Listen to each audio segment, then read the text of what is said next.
What's up, Lantern fans? It's the Emerald Enthusiast back with another Green Lantern action figure review. This time I'll be taking a look at the DC Universe Classics Collect and Connect figure of the one and only Kilowog. This guy is not cheap. If you want to build him, you'll have to get the entire Wave 11 of the DC UC line, and if you want to buy a complete Kilowog alone, you'll be lucky to find one for only $100. This is one of my favorite Green Lantern figures in my collection, although it does have some limitations with its articulation.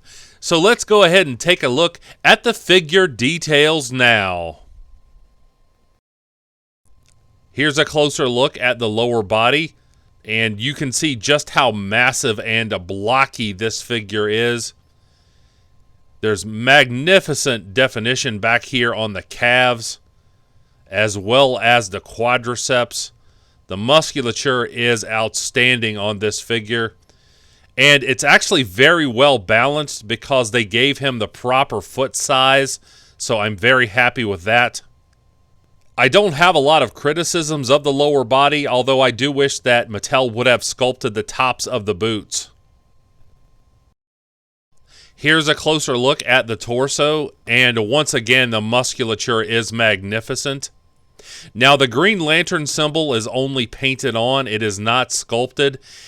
And the DC UC line had some quality control issues, so I got this second torso with a better paint job, and I was initially going to change out the torso on this figure, but I've heard too many stories of people trying to take Collect and Connect figures apart and breaking them, so I decided just to eventually build a second figure.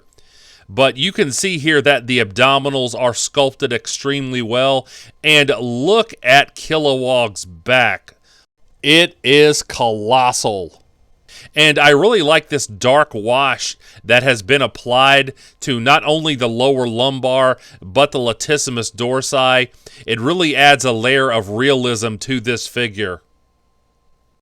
Here's a look at the arms, and once again, they are enormous. And as you can see, this presents some issues with the elbow articulation, but there is so much to like here. The biceps and triceps are massive.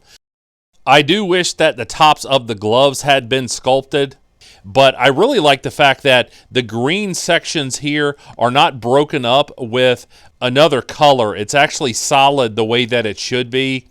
And speaking of the way things should be, look at this ring. This ring is absolutely perfect. It's the proper size. The paint application is outstanding. And you can clearly see the Green Lantern symbol. I wish that all rings on Green Lantern figures could be this perfect. And now we come to the head sculpt, and this is absolutely a work of art. There is so much detail around the mouth and the brow, and look at all of these skin wrinkles on these massive trapezius muscles. Even though this is an alien character, it looks realistic. Look how enormous those are. That's very eye-popping. And this focused, no-nonsense expression is perfect for a drill instructor. There is nothing that I would change about this head sculpt. In terms of articulation, the feet move backward and forward at the ankle joint. There actually is some pivoting here. I was surprised by that. But there's a single jointed knee. You can only get the lower leg to go up that far, which isn't surprising. You can get the figure to kick forward this much, which is decent. And you can only get the legs to articulate out to the sides this much. Perhaps they could go a little further, but I am wary about putting pressure on joints of old figures. He does have pivoting here at the waist. He has this torso joint that allows you to rock back the upper torso and crunch it forward this much. There's rotation at both of the wrists, single jointed elbows that articulate to this degree. There's a bicep swivel on each of the arms, so I'm happy with that. The shoulders allow you to raise the arms up from the sides this much, so I'm happy with that as well. And you can do a 360 at the shoulder joint. The head moves easily from side to side, although there's only a minimal amount of up and down movement due to the size of the neck, but there is a minor amount of head tilting. I was pleasantly surprised by that. Although I would have wished for a few improvements, I still think that this figure's articulation is acceptable. For a size comparison, here is the figure next to the Movie Masters Kilowog, as well as the 2005 DC Direct Green Lantern Series 1 Kilowog. And although I'm a huge fan of all three of these, I definitely think that the Collect and Connect Kilowog is the best of the three.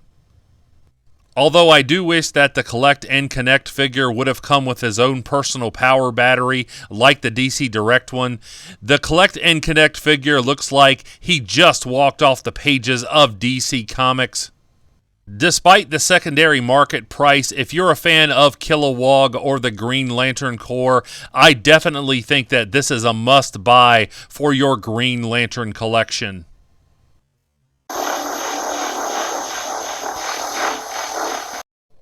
Like and subscribe if you enjoyed this review, and please tell all of your friends about this channel. I would certainly appreciate it. And I'll be back with more Green Lantern content soon. But until we meet again, this has been the Emerald Enthusiast, and thanks for watching.